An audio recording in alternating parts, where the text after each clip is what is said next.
So anyway, the Prophet ﷺ told us, who told the Prophet that the buildings in Mecca would reach the tips of the mountains? Like, who could have imagined that in the 7th century, to have skyscrapers that reached the tips of the mountains? Who told the Prophet ﷺ that the mountains of Mecca would have tunnels? إِذَا بُعِجَتْ كَظَائِمُ مَكَّةَ. I mean, it's in a hadith. When the mountains of Mecca, when the base is drilled open, bu'ijat means to like pierce, right? So who told the Prophet ﷺ that? Who told the Prophet ﷺ that women would wear spandex towards the latter days? Because they didn't understand that hadith, kasiyatun ariyat, dressed and undressed at the same time. We understand that, unfortunately, right? I mean, we understand that. But who would have understood that in the 7th century Arabia? Read the tafsir, they didn't understand it. They're like, how could you be dressed and naked at the same time? So they said things like, kasiyat fi dunya, ariyat fil akhirah. Everybody's ariyat fil akhirah on the Day of Judgment. We now know what that means. The Prophet ﷺ said that people would walk in marketplaces, badiyatul afkhad, with their thighs bare.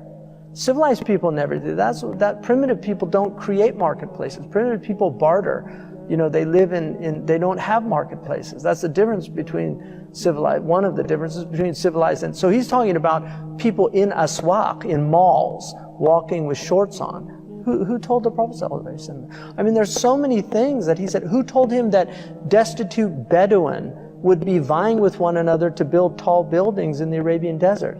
Who told him that all this money would come to the Arabian Peninsula? Who told him that the Arabian Peninsula would be turned into gardens and have green, I mean, it was desert. Like, now you go and you can see these amazing gardens. I mean, they actually have skiing in Dubai. Like, they have snow. So all these things, I mean, the Prophet ﷺ, he told all these things, and I'm just like, you read the signs of the end of time and you're like, it's not like Nostradamus, you know, where it has to be interpreted. These are like clear signs. He said, al-mataru sayakunu qayda. Like, rain would be acidic. Qayd means to burn. Who told him about acid rain? And then who told him, sallallahu alayhi wasallam, about, I mean, we know, I'm just saying rhetorically, you know, that these for us, these are all signs. He said, وَالْوَلَدُ غَيْذَ, the child would be filled with rage. Children would be filled with rage. It's amazing. And he said, يَفِيضُ اللِّئَامُ فَيْضَ وَيَغِيظُ الْكِرَامُ غَيْظ. He said that the low people would be everywhere. And he said noble people would diminish. They would just begin to disappear.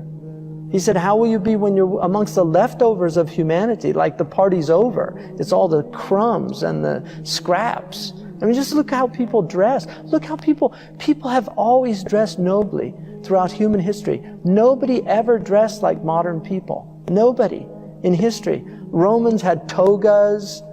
You know, the Persians had their robes. You know, all these people, I mean, even native peoples had their feathers and because they knew, they had some sense of what human beings are. Now people walking out, they walk around they pay hundreds of dollars for rags.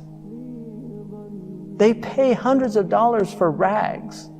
What's happened to human beings that this is their state? I mean, you have to marvel at the leftovers.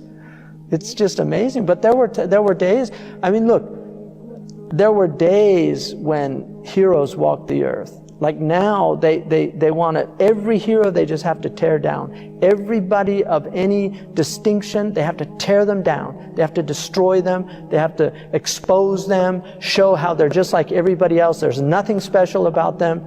You know, this is a sickness of people. It's all this leveling. And